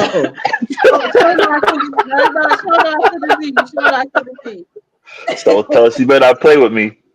Don't play with me, Jude. Jude in there lurking. Well, how can DJ Scratch and Sniff? Okay. What type of support would you like? One, so a couple of things. What type of support would you like, and how can people support you? Just like this, connecting me to other platforms, getting my story out, getting my voice out. But I need some funding. I can't continue to do this work just out of my pocket anymore. And it's slow. Like I'm grateful I've been getting contracts, but this nonprofit industrial complex, I send an invoice, I have to wait 30 days to get my payment. I can't live off that. I can't live like that.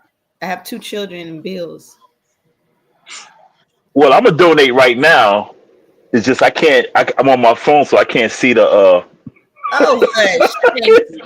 no, I'm about to donate right now, but I can't. I'm on my phone, and I can't see the. Whenever you see his box like that, he on his phone. I just want to collaborate and partner with all types of other organizations and people who are doing this work, because one person, one organization cannot do this job alone. Cash App, WNC Gyms, LMC. Okay, I got it.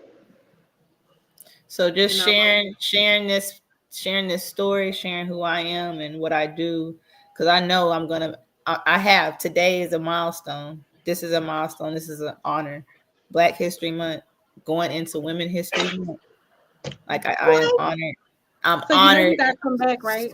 So blessed and grateful to be here with y'all tonight. Am I glitching? No. Nah, you good.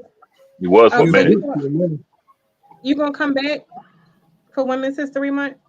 Of course. Anytime y'all love to have me, I would love to be here. Well, you come when you want to come on. We got you. Open it right.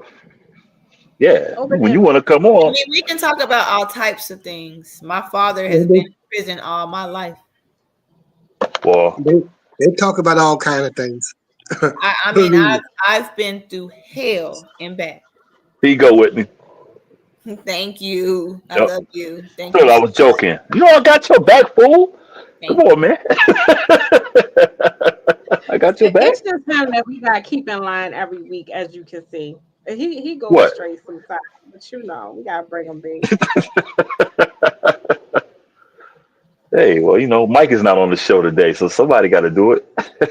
I do need help finding grants and applying for them because that's a very time consuming, and it's really it's hard for me to keep up. I have to look at my calendar every day, 20-30 times a day, look at my emails, making sure I'm not missing nothing, not missing no deadlines.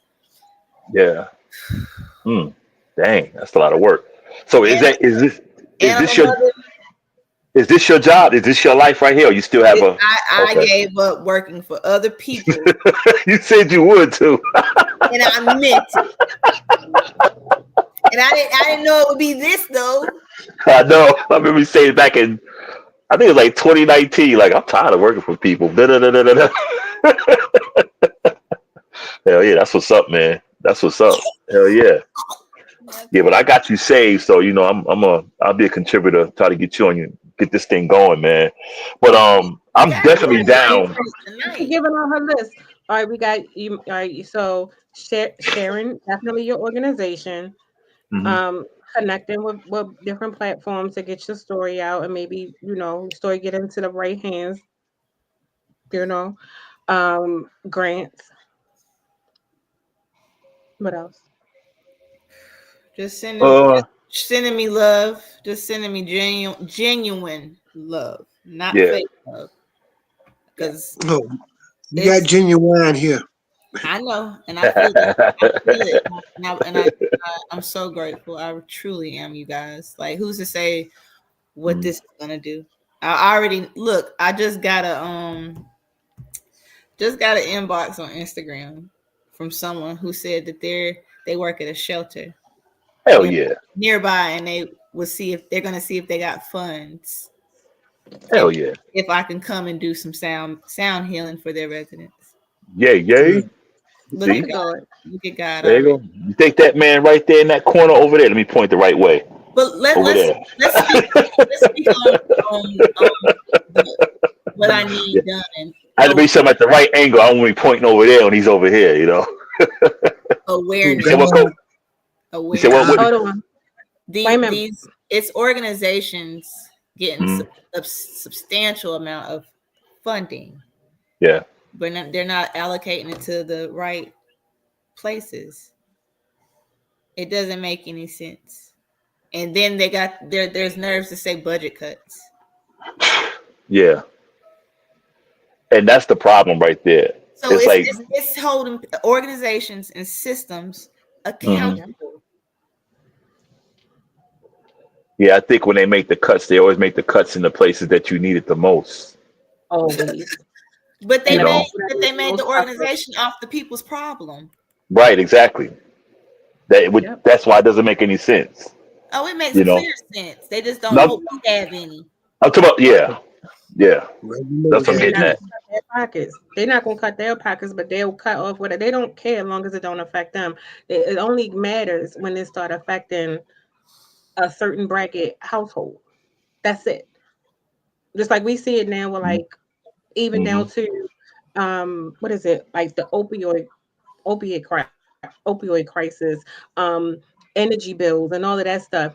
It's been an issue. These things been an issue. But when it starts trickling into these other homes, now it's this high need of emergency. We got to get a hold on it. It's a problem. It's been a fucking problem.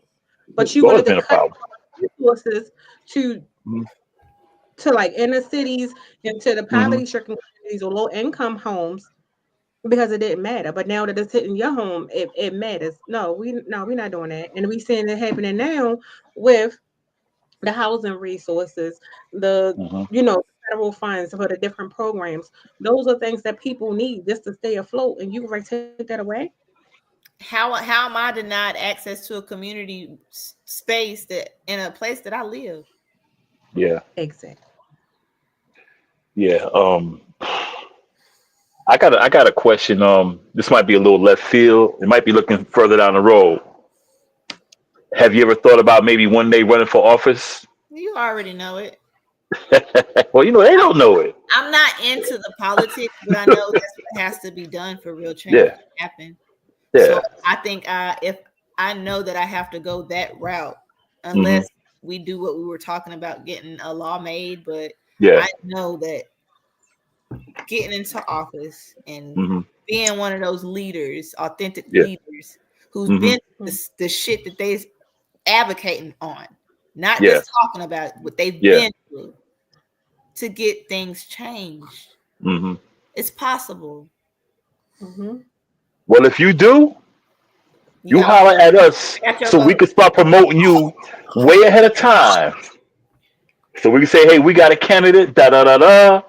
You let us know, so we blow you up ahead of time, get you in there, because I think I'm not even gonna say I think I know what you're doing, and I'm pretty sure there's people listening and watching who are taking notes that's not even in Asheville, but it's good to take these notes. This is a international. Right, exactly. That's what I was getting to. So I think this is good because there are people who are afraid to ask questions and let them know that they've been in a situation you're in or you've been through. There are people out there like that, and it's good that you came on, that you was transparent and just kept it 100. Like, hey, and some people need to hear that. Cause I had to give them a little strength to say, okay, well, she can do it. I appreciate y'all. That make me cry. You did quite a few times. Yeah, when she goes off screen, Whitley, she cried. Trust me, I know. When I go off screen, I'm laughing, and I'm trying not to laugh. But we got all those things. So yeah. If you make her cry, then you really hit it. Well, then everybody that can listen to y'all show that tune in right now should gladly go about promoting, pushing for emergency shelters for abuse victims. Wherever they are listening to this show, they need to be pushing for that. Wherever they live, push for that. Start pushing for emergency shelter. Emergency shelter. There was just a woman killed down there in Durham the other day. Her and her daughter at the Division of Social Services going to get some more paperwork against the man that she already had the restraining order took out on. He got out of jail, and he done stalked them down to the place and killed her and the daughter. What about the girl? What about the girl about a month ago here? I can't remember her name. Michaela. Say with her. Yeah. Say with her. See, that's another thing because the people. It's scary because it's more. It's more people doing it than people who can help. Yeah. So it's getting in these prison systems and jails and making sure these people, these men or women, got the resources that they need. That if they're getting back out into the world, they need to have support and resources, because if not, they're just going to continue the cycle and they're just going to go back into jail or murder more people. It's a continuing cycle. That needs to be part of their sentence. Look, we're going to sentence you to whatever time, but you have to go through this while you're locked up. You just can't sit around. They have programs, but it ain't not like what we talking about type. It's not like what they need to do is lobotomize their ass. That's what they need to do. Yeah, that'll work too. So especially if they got a history. So I mean, if that's the way that you handle yourself, man or woman, that you gotta handle yourself to physically assault somebody because you disagree with the way they talk or the way they dress, the way they look, or the way they don't kiss your ass when you want to and all whatever. If that's the way that you gotta handle things, then you need to be lobotomized because you're not able to think. It's even better, Paul, if they don't do that. I got a message for Wendy. I mean for Whitley. I'm sorry. I got a message for Whitley. Drew said, Whitley, just keep fighting. They tried to break us down, but we won in the end. And then she said, look at what us great Geminis did. they know how powerful us women are. She can rate cuss me out because that ain't what that said. But they know how powerful us women are. Judy just come on the show. Period. She ain't no doggone Gemini. And I think I think also what they need to do is I because didn't want to sit improvising, so mind your business. I had to you've been improvise like so that it made sense. you've been It's behind the Tyson wall. season. Yeah, you've been around behind the wall, Paul. What they need to do is when them guys come in, don't send them to like minimum security. Send them to closed custody. Send them in there Well, to freaking put send them in to there because see CP. if they're in minimum. CP. So no, Yeah, put them. Yeah, put them. Yeah, put them. Yeah, see, yeah, put them in that. listen, if I'm still here in this town when he gets Mm-hmm. out, who's to say that there's no revenge? And I'm not wishing that, and I'm not saying that, but I'm not naive neither. Right. Right. Well, and see, that's what I'm saying. There's no protection. So there's really nobody's gonna I say, gotta well, wait for him to reach out to me, y'all, to file a restraining order. shit. Okay. But what was I going to say? You know, my memory is not good. You already Yeah, posted up outside they house. they should be letting people know when these people are getting released or whatever they're getting released, where they gonna be living at, so I can know, and if they're gonna be close to me at the time of their release, where they gonna be at. Mm-hmm. Like Can I I can said, I the same thing they do with child molesters, they should be doing with domestic violence people, male, female, trans, whoever, anybody. If you got domestic violence, a very physical, felonious And domestic violence charges against you, Willie, can you you see need the to can you be see the chat? people need to be notified. hold Can on? you see the I'm private a chat? so Uh-uh. can I respond to something? I'm gonna tell a short story. Uh So huh. Jabez said he's not that stupid. I'm gonna You see tell you what? how Say stupid again. people. Jabez said he not that stupid. Let me tell you, people are stupid because Yes. in my situation that I call myself leaving, Yeah. the person found out where I was at. Right, Yeah. my neighbor called, and I don't want to know nothing. My neighbor called me and was like, "You home?" I was like, "No." She was like, "There's somebody taking your door off." I said, "What you What? mean?" And so, yeah, she said, "Somebody's taking your door off." So I called because my family at the time had lived down the street from me. Yeah. So I Yeah. called and I'm like, "Can you like my cousin? I'm like, can y'all go?" By the time I got to the house, I had to leave work. My door was sitting on the side on the porch. When I He say took your trash, door off. my door off. So when you say people are not that stupid, people are definitely stupid. You can't underestimate anybody. Can't estimate nobody. y'all, I got attacked outside of a nightclub that had just let out. There was people around. Three Yeah. strangers ran to the police car and knocked on their window and said, "I think this lady down here needs your help." He did it outside of a nightclub after it let out because I didn't want to leave with him. Yeah. I didn't know that. I had thought it was at your house. I didn't know it was at a club. No, it Dang. was in public, downtown. He got caught by the police putting my unconscious body in the backseat of his car, and they let that man bond out 48 hours later. That's crazy. Yeah, I didn't know it was that. Yeah, I didn't know it was. I didn't know it was at the club. I thought, like I said, I thought it was But it was my at fault the, because I dated him, and I had to do what I had to do for myself. That's what people are going through. And to your point, Paul, about whoever is going through it, it's even harder for the LGBTQ plus community.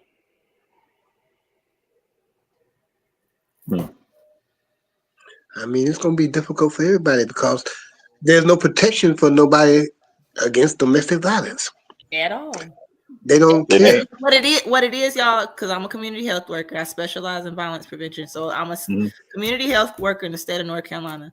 I took an extra specialty training in violence prevention. It's structural violence. Mhm. That's how everything is ran, through systems and structures and Mhm. buildings and organizations. Yep. It's structural violence. Me not having access to my community space where I live and pay my rent is structural violence. Yep. Me not getting a restraining order from the courthouse structural violence. That's crazy. So we talk about interpersonal violence. What about these systems? Yeah, and that's the problem. The system what's running the country. Yeah, the system. Yeah, that's why I say the system's not broken. This is the way it was created. We gotta create our own system, y'all. We got to create our own system. Exactly. We got to create our own system. I don't know what that's gonna look like, but I know I've created my little something that's gonna help. It's gonna be a web, a connection to a whole big braid that is indestructible. Because, like I said, one organization, one person cannot change it. We have to do it together. That's right. We got some comments for you. The Jude said, Whitley, all I'm gonna say is choose you by any means necessary. Oh, then she said, I'm so sorry that this happened to you, sis. And then J-Bear, he said that's a federal matter that needs to be investigated. And then Jay Nathaniel, hey Jay, he said it was absolutely not your fault. And then the Jew said, it's not your fault that his ass is crazy. Don't blame yourself. He needs to control his goddamn anger in his fucking hands. And then J-Bear, I don't know what else he said, but J-Bear said it's a color. Judy to bring her ass on it. Well, we almost done now. Because I know she animated right now. I can tell by the way she responded. Hours, y'all. Nah, it goes fast. It goes fast. Well, it used to be to where we used to go like 2 hours and 30 minutes because the time was like. That's why we got to bring you back again. I'm happy for you, man. Of course, good seeing you again. And you did not discuss like a women's panel for Women's History Month. Yes, y'all need to. We would love to have you. Okay. Yeah. Like I said, I'm open for all types of collaborations, partnerships. Why don't y'all do the women's panel next week? Don't tell me what to do. I suggested.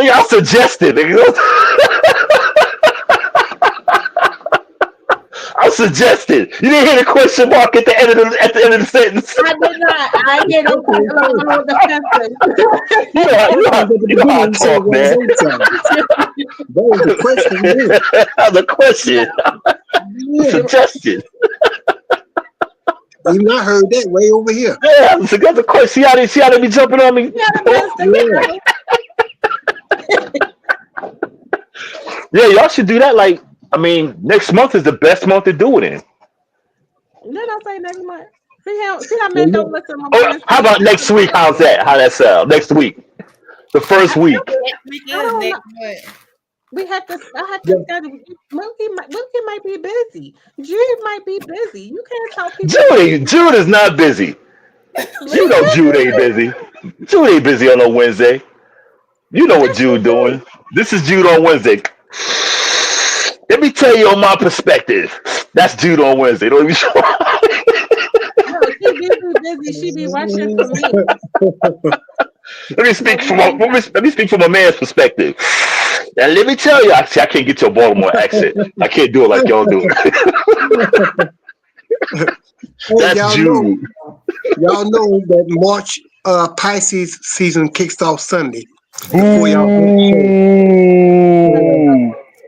My birthday is kicking off March Pisces season Sunday. March starts on the 1st, but Pisces season starts on the 2nd. So I know y'all all gonna wish me a pleasant. You Gemini as well, okay? I know y'all gonna wish me a pleasant.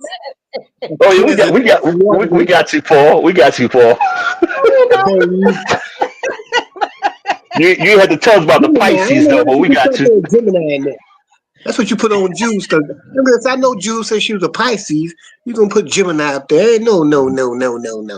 Gemini, Pisces. Baby, the twins. Pisces. Anyway, well, we gotta close it.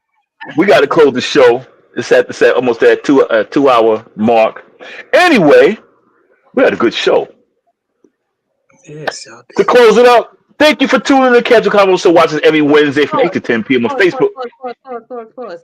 I will What's up? repost this video to the Oh, yeah. Casual Convo page along with Whitney's organization page and as well as her organization Cash App if you want to support it. So if you missed it during the show, please look out on the Casual Convo Show Facebook page and also Instagram and YouTube channel, and you will be able to see all the information there. Okay, go. All right. Cool. Once again, thank you for tuning in for Casual Convo Show. Watch us every Wednesday from 8 to 10 p.m. Facebook, YouTube, Instagram, and Spotify. Thank you for the guests that tuned in. Jay Nathaniel, of course, the doctor, of course, the Jew, Jay Bear is in the building. Of course, King Paul, he's always in the building. Our guest, Whitley, I'm about to call you Whitley Houston. Whitley English. I've been holding that in the whole time. Of course, Whitley English. Check out her organization, Western North. I can't get it out. Tell the organization, Whitley. WNC Gems. There we go. Instagram at WNC Gems, where we are generating empowerment through mindful solutions. Booyah. Thank you for joining the show. She's Asheville's own Whitley English. I'm Bosco for the Bronx. Rich in the back. Coco right there. We'll be back next Wednesday, 8 o'clock p.m. Eastern. You